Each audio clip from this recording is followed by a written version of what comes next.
Hello guys, तो आज हम करेंगे Stokes theorem. Gauss divergence theorem हमने पिछली वीडियो में की थी। स्टोक्स थ्योरम क्या कहती है? It states that the line integral of a vector E means electric field over a closed curve C is equal to the surface integral of curl E taken over an open surface as bounded by curve C। देखिए, हम इसको फॉर्मूले से देखते हैं और अच्छे से समझ में आएगा। क्या है? लाइन इंटीग्रल, एक इंटीग्रेशन का साइन यूज करेंगे।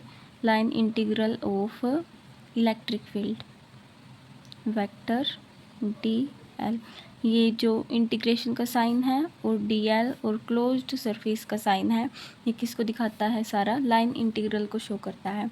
ये किसके इक्वल होता है? Surface integral S. ये किसके इक्वल होगा? कर्ल ऑफ ई के इक्वल होगा डी एस। ठीक है, और ये क्या होगा?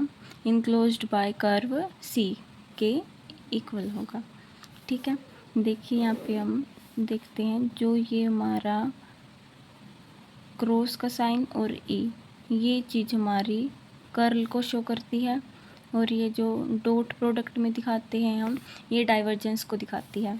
ओके, देखिए अब हम आगे क्या करेंगे, इसका प्रूफ करेंगे। वो भी गॉस डाइवर्जेंस थ्योरम जैसा ही है कुछ कुछ। देखिए हम यहाँ पे क्या करेंगे, पहले हम एक कर्व बना लेते हैं, मतलब रैंडमली कुछ भी कर्व बना लो आप ऐसे। ये हमारी एक कर्व हो गई, कर्व सी।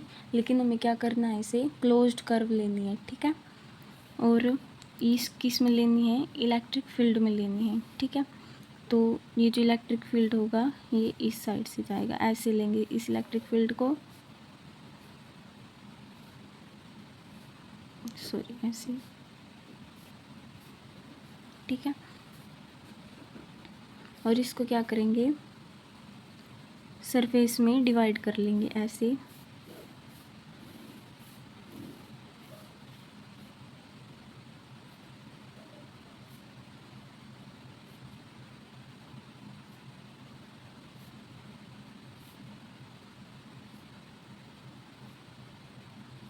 ये मैंने ले ली, और इसकी जो लेंथ होगी, जो एलिमेंट्री सरफेस ले रही हैं, जैसे ये एक सरफेस हो गया, तो इसकी लेंथ होगी डी एल। ठीक है, तो हम क्या लिखेंगे यहाँ पे? कंसीडर, और ये electric field, consider any surface as having its boundary as a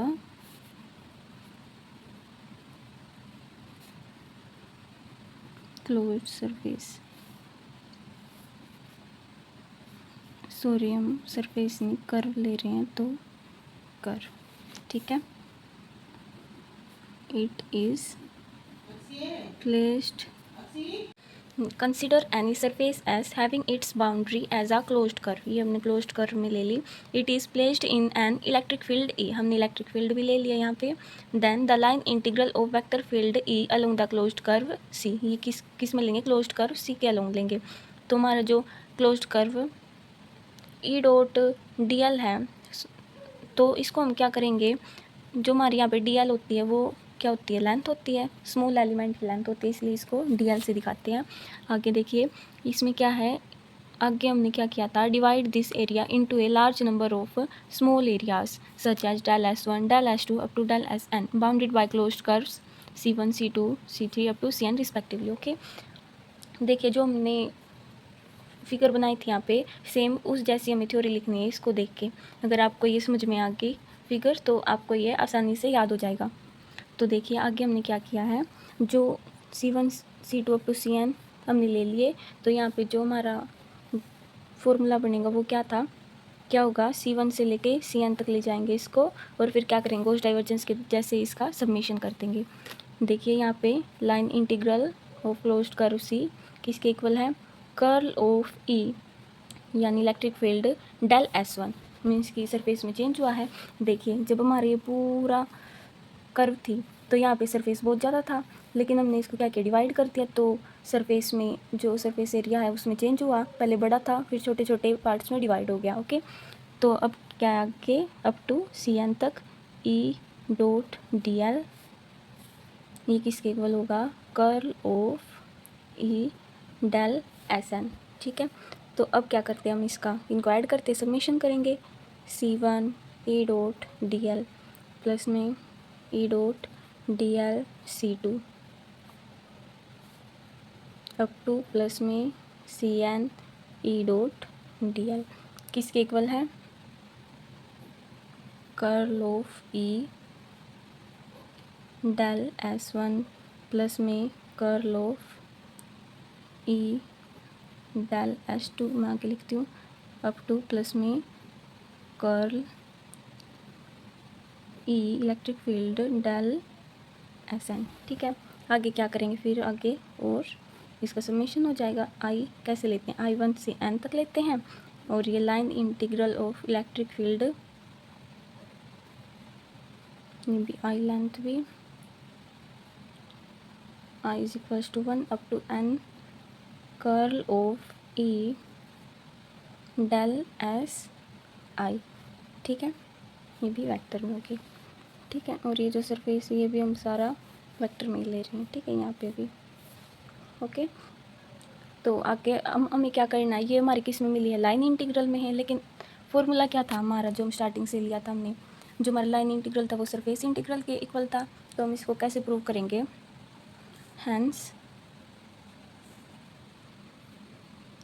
summation of I is equals to 1 up to N line integral of electric field किसके इक्वल है, ई डॉट टी एल के equal है।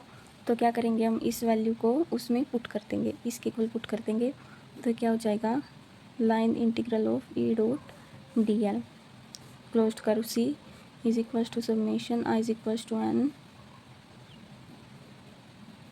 Curl of E del S I. आगे देखिए, आगे क्या होगा, हमारे पास कुछ होती हैं, जब हम एन को इन्फिनिटी पुट करेंगे इसमें, तो हमारा क्या होगा, ये open surface E dot D L किसकी इक्वल होगा, लिमिट हो जाएगी यहाँ पे, तो एन इन्फिनिटी को टेंड करेगा, और जो हमारा डेल एस आई मीन्स जो सरफेस होगा वो 0 को टेंड करेगा। तो हमारा summation I is equals to 1 up to N curl of E del S I. Okay, और जब हम एस डेल एस आई को 0 पुट करेंगे तो क्या होगा, जो हमारी इक्वेशन हैंस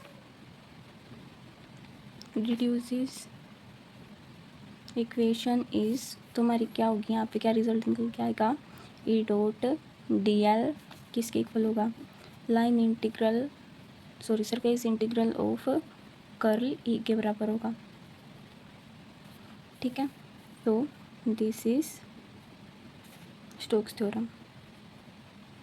तो ये टॉपिक इतना ही था, आपको समझ में आया होगा। अगर वीडियो अच्छी लगी हो तो वीडियो को लाइक करें और चैनल को सब्सक्राइब करें।